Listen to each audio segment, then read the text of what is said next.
Antonin Guy, bonjour. Bonjour. Alors jeune, on a tous rêvé de faire le tour du monde, vous aussi, mais vous avez un peu compliqué la chose puisque ça va être en voiture électrique. Ça vous est venu comment cette idée?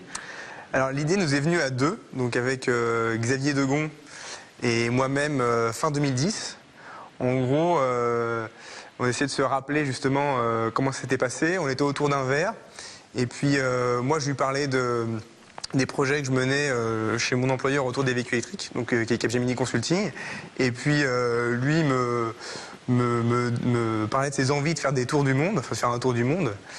Et puis après une heure de discussion, on s'est rendu compte que faire un tour du monde en véhicule électrique, ça serait un formidable moyen pour faire de la pédagogie auprès du grand public autour du véhicule électrique. Et en fait, ce qu'on s'est rendu compte, c'est que personne ne savait ce que c'était qu'un véhicule électrique.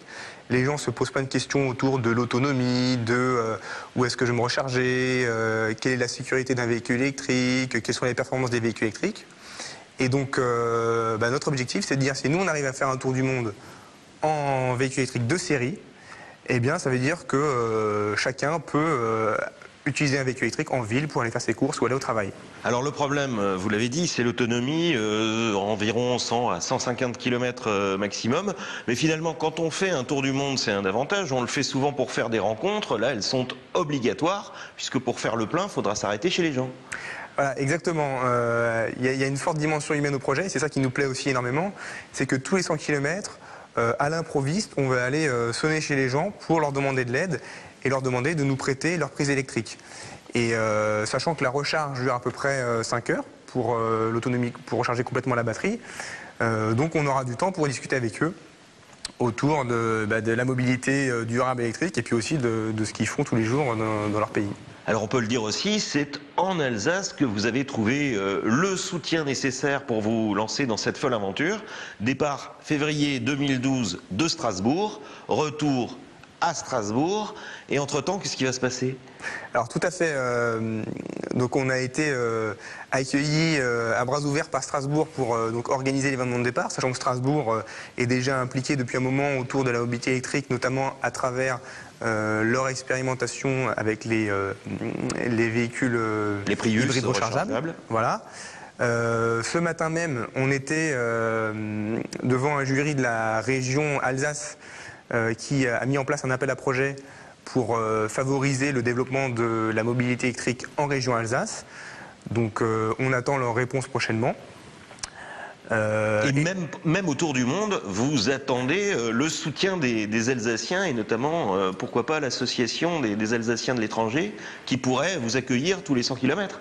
Voilà, tout à fait. L'idée, c'est que donc il y aura des recharges un petit peu inopinées quand on sera au milieu du Kazakhstan ou de la Chine, où on ira sonner à la porte des gens.